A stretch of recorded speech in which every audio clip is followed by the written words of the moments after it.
Welcome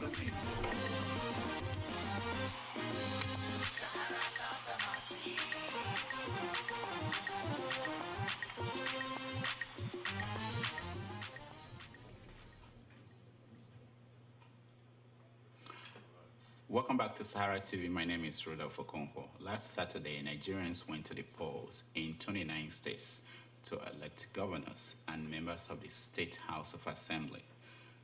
Unfortunately, in some states, the results are not yet conclusive. INEC and several parties are still in discussion on what to do. One of those states where there is no governor elect today is Abia State. We're now joined by the candidate of the All Progressive Alliance, APGA, Dr. Alex Otti. Dr. Otti, welcome to Sahara TV. Thank you very much, Rodolphe. How are you today? Oh, we're good. So you went into this election and you were hopeful that based on INEC's performance that the process will go well. What went wrong? Well, a lot of things went wrong. In the first place, the major thing that went wrong was my opponents. They were not determined to hold a free and fair election. They employed all sorts of tactics.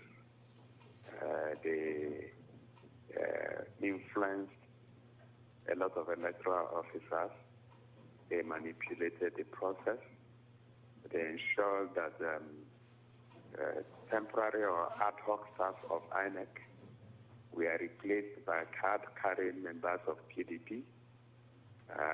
They ensured that ballot election materials did not get to a lot of places early. And those are places where virtually every part of the state wants this change that I was coming with. So they did all sorts of things, committed all sorts of atrocities, threatened people, imported thugs, armed a lot of people, sold army uniform and police uniform at government house in Umuahia, dressed people in fake army uniforms, unleashed terror and violence on a lot of people who they knew were not going to vote for them. In spite of that, after making so much issue out of it, we still went into the election. A lot of people came out. In some local governments, there were no elections. And also forget that the INEC made it very, very clear that card readers were going to be used. And they did say that anywhere where card readers failed, replacement card readers were going to be sent. And if those card readers were still not working, elections will be postponed to the next day. So 3 major local governments of Obingwa, Osisioma, and Isiarangwa North, there was virtually no elections in those places.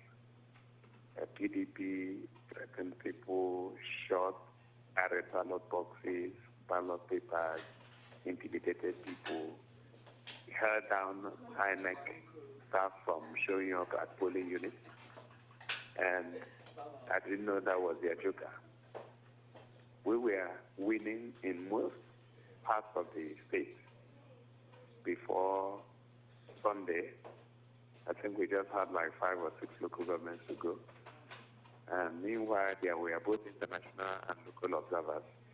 And of course, there were INEC monitors all over the place who had sent in reports to INEC Situation Room and also alerted INEC officials in Umuahia that the elections hardly held in these places. And even where people showed up, INEC officials were not there. And the most gruesome part of it was Obingwa, where my opponent comes from. There was no polling unit that had election. In fact, the local government chairman appointed by the governor was called by military people with about 19 to 20 thugs. Inside his SUV, there were election materials filled up his trunk and everywhere in the car. There were ballot papers, there were ballot boxes, there were original result sheets. There was stuff and everything that you require to do an election. Was arrested, and we hear that a minister of state called in, Minister of State for Defense, called in and ordered his. So at some point in the process, when they had written results in the houses of top PDP people and were sending the results to INEC for collation, the people alerted the returning officer and the REC, Resident Electoral Commissioner. Go ahead. To cancel the results of those three local governments that I mentioned. Shortly after that, the governor of the state, Chief D.A. Otti, together with top-ranking PDP members and functionaries, including the National Publicity Secretary of PDP, Chief Olisameto, the Minister of State for Defense, Austin Akobondo, Bonner, the Senator representing Abia South constituency, senatorial zone, Ifeni Naya Baribe, the PDP State Chairman, Emawaka, and a lot of other PDP people stormed the collation center, disrupted the process of the collation, took the resident electoral commissioner and the returning officer upstairs, kept them for about 45 minutes. Whatever it is, they told them, but my suspicion and my guess is that they were threatened. And shortly after, they came down and announced the reversal of the cancellation. This is illegal. It is the first time this kind of a thing is done in Nigeria. My understanding is that once the returning officer makes a solution or a declaration, any party that is aggrieved would go to the tribunal.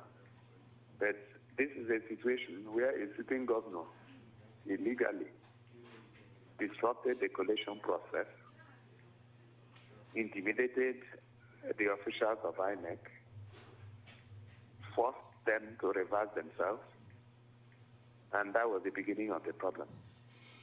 At the end of the day, what had happened was that, given that those three local governments, with very bogus figures, OP1, were 82,000 votes for PDP and about 1,900 votes for me, which were written because the elections did not hold there. Osisioma, they allocated 42,000 votes to the PDP candidates and 1,000 votes to me. And Isialangwa North, they allocated 17,000 votes to PDP and about 6,000 votes to me. These were written figures because the elections did not hold. When those numbers were brought in, it became very clear that there was no way APGA, which was leading the results, the time they started collecting the results, could emerge winner anymore.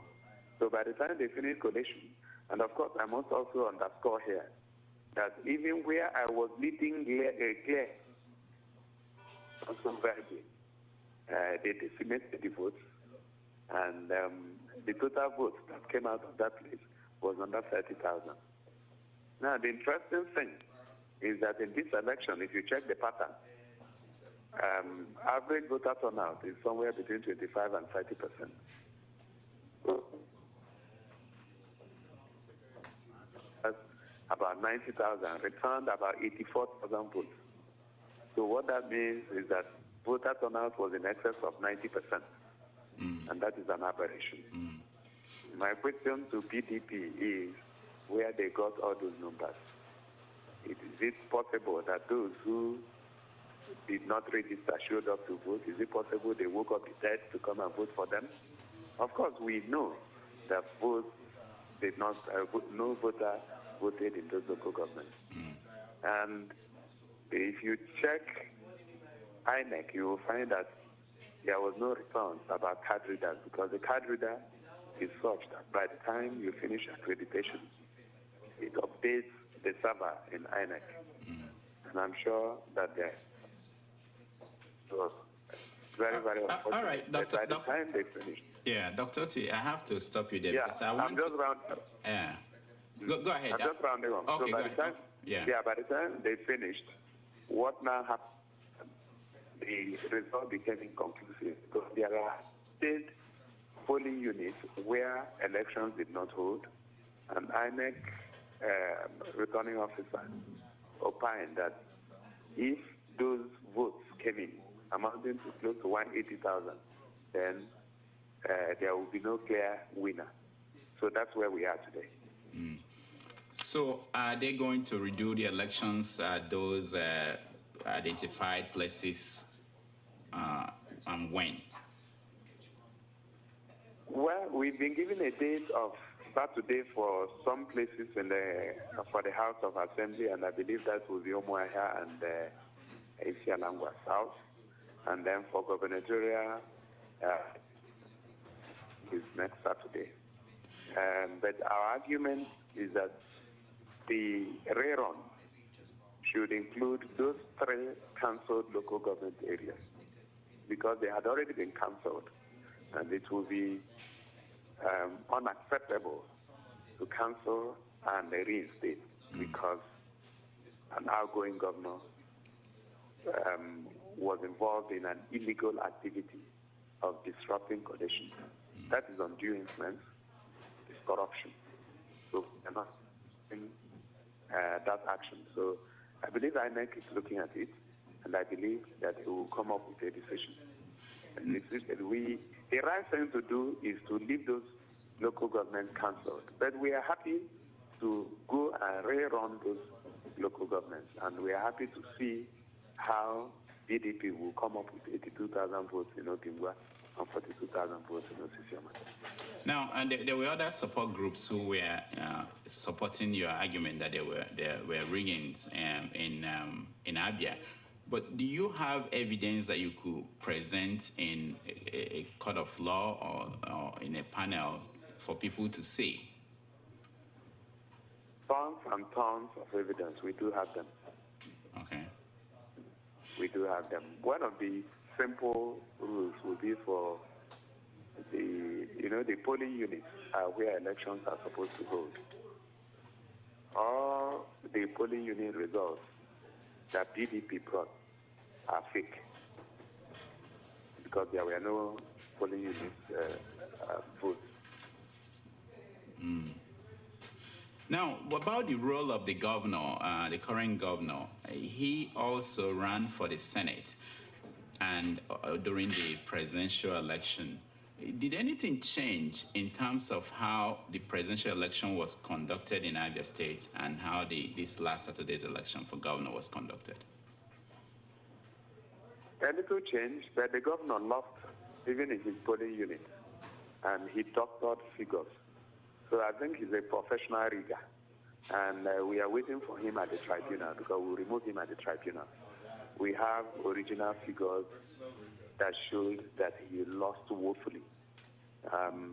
So the little change is that we were able to police a lot of polling units and local governments, except some of these ones where they just intimidated everybody with violence, and people would not be able to come out. But in a lot of the local governments, yes, we were able to do very well, to show strong showing.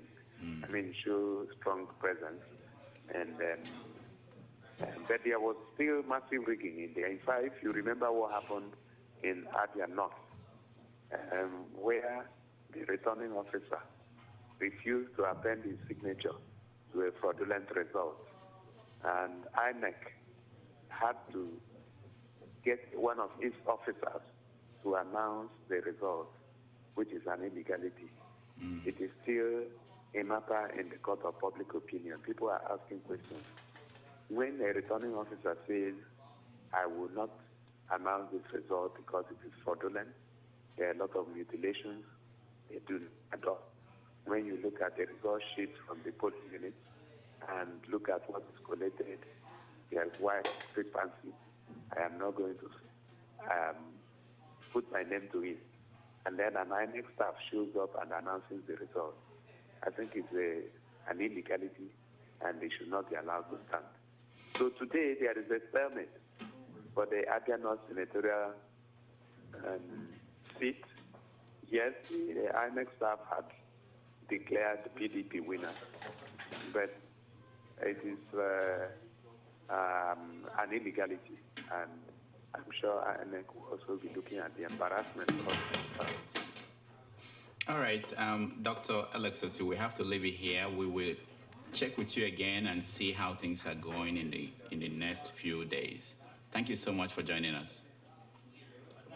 All right, thank you very much for having me. I wish you all the best. Thank you. That has been Alex Otti, the candidate for APGA in last Saturday's governorship election in Abia State, making his case why the election in the state was not free and fair. When we come back, we are going to continue our conversation on last week's election and the new government that is forming in Abuja. So stay tuned.